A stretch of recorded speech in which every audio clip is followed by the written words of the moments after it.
যারা সিপিএম থেকে এসেছেন, যারা বিজেপি ঘুরে এসেছেন, তারা যদি দলে ছড়ি ঘোরান তাহলে পুরনো কর্মী হিসেবে দুঃখ হয়। গতকাল এই মন্তব্য করেছিলেন কুণাল ঘোষ।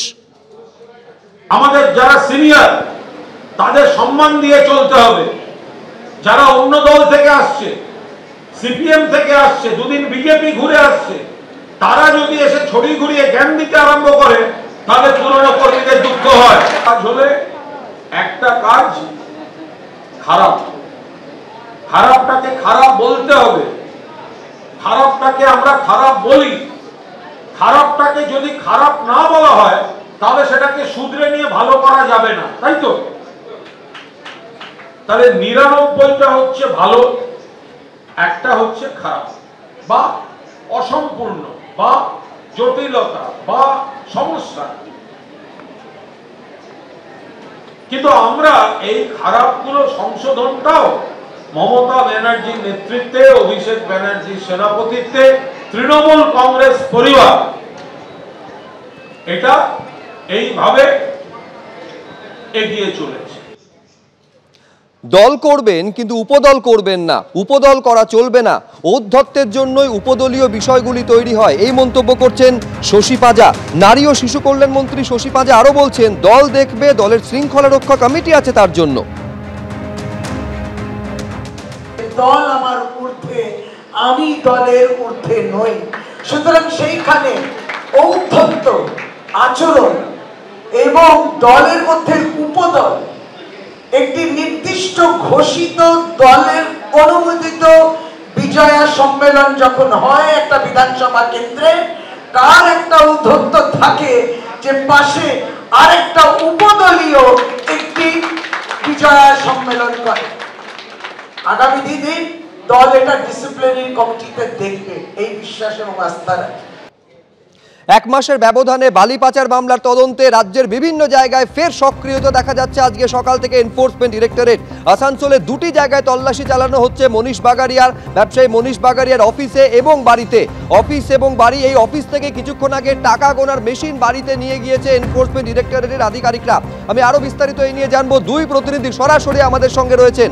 অফিসের সামনে থেকে রয়েছেন আমাদের প্রতিনিধি পার্থপ্রতিম ঘোষ এবং মনীষ বাগারিয়ার বাড়ি। সকালে সেখানেও টানা তল্লাশি এবং তদন্ত চালিয়ে যাচ্ছেন এনফোর্সমেন্ট ডিরেক্টরেটের আধিকারিকরা। কৌশিক গাতাইত আমাদের আরেক প্রতিনিধি সেখান থেকে রয়েছেন। কিন্তু আমি শুরুতে পার্থর কাছে এই কারণে যাব, ঘন্টাখানেক আগে এই অফিস থেকে ইডি আধিকারিকেরা টাকা গোনার মেশিন অর্থাৎ কারেন্সি কাউন্টিং মেশিন নিয়ে তারা বাড়িতে পৌঁছেছেন। এখন সেখানে কি চলছে পার্থ? দেখো, সকাল ৬টা থেকে এখন ঘড়ির কাঁটায় ৪:৩০, অর্থাৎ প্রায় ১০.৫ ঘন্টা ধরে অফিস এবং বাড়ি দুটি জায়গাতেই তল্লাশি অভিযান এনফোর্সমেন্ট ডিরেক্টরেটে সেটা কিন্তু চলছে। সরাসরি যে ছবি দেখতে পাচ্ছ সেখানে একের পর এক ইডির যে গাড়ি, সেই গাড়ি রয়েছে। মনীষ বাগারিয়ার এই যে অফিস রয়েছে, যেটা হচ্ছে বাগারিয়া অটোমোবাইলসের যে দপ্তর দেখতে পাচ্ছ, তার মধ্যেই মনীষ বাগারিয়ার অফিস রয়েছে। তার একাধিক কারবার রয়েছে এবং সেক্ষেত্রে কিন্তু সম্প্রতি কয়েক বছর আগে সে হচ্ছে বালির কারবার শুরু করে এবং এই বালি পাচার কাণ্ডে তদন্তে নেবে পুলিশ। ইডি কিন্তু গোটা ঘটনায় ইসিআইআর দায়ের করে এবং তার পরবর্তীকালে প্রথম দফায় তুমি জানো পুজোর আগে একটা তল্লাশি অভিযান হয় এবং সেখান থেকে পাওয়া তথ্যের উপর ভিত্তি করে আজকে দ্বিতীয় দফায় আবারও অপারেশনে ইডি তারা কিন্তু ময়দানে নেমেছে। এবং এক্ষেত্রে আমরা দেখলাম দুপুরবেলা এখান থেকে একটি টাকা গোনার যন্ত্র ও সেটা কিন্তু নিয়ে যাওয়া হলো, অর্থাৎ এই যে অফিস, এই অফিসে নিজস্ব যে টাকা গোনার যন্ত্র ছিল সেটাকে নিয়ে যাওয়া হলো এবং এখান থেকে একেবারে এই জিটি রোড থেকে কাছেই পাশেই তার বাড়ি রয়েছে, সেই বাড়িতে সেই টাকা গোনার যন্ত্র নিয়ে যাওয়া হয়। যেমনটা আমরা ইডি সূত্রে জানতে পারছি, বাড়িতে বিপুল পরিমাণে টাকা তারা পেয়েছেন ঠিকই, কিন্তু সেই টাকা বৈধ না অবৈধ পরবর্তীকালে সেটা কিন্তু তদন্তকারীরা জানতে পারবেন। তারা তদন্ত করে দেখবেন এবং সেটা কিন্তু সেই রকম নথি তারা চাইবেন।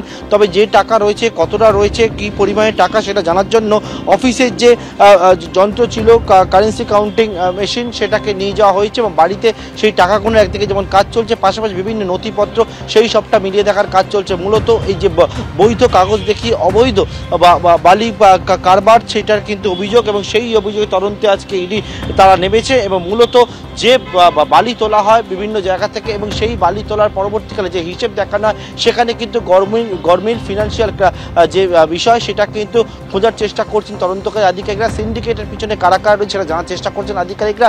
যে পরিমাণে বালি তোলা হয় তার জন্য যে সিএফটি বা দেখানো হয় হিসাবে, সেই সিএফটিতেই কিন্তু গরমিল, এবং সেই গরমিল অনুযায়ী সেই সিএফটি যেরকম লোডিং করা হচ্ছে বালি, তার থেকে যে বিষয়টা সেটা হচ্ছে ওভারলোড করে সেটা হচ্ছে সেই বালি কিন্তু চলে যাচ্ছে, এবং এখানেই রেভিনিউয়ের ওপরে কিন্তু একটা তারা ফাঁকি দিচ্ছে, এবং এই বিষয়টাকে কেন্দ্র করে কিন্তু আজকে ইডির আধিকারিকরা তারা বিভিন্ন জায়গায় যাচ্ছে এবং তল্লাশি অভিযান সেটা কিন্তু চালাচ্ছেন। একেবারে সকাল 6টা থেকে এই তল্লাশি টানা চলছে। মূলত একেবারে সরকারি টেন্ডার প্রাপ্ত ব্যবসায়ী, কিন্তু এই ব্যবসায়ী যেটা অভিযোগ মনীষ বাগারিয়ার বিরুদ্ধে, যে যত সিএফটি বালি তোলার অনুমতি রয়েছে তার থেকে বেশি সিএফটি বালি তুলে সরকারি রাজস্ব সেখানে ফাঁকি দিতেন তিনি, এই অভিযোগ রয়েছে।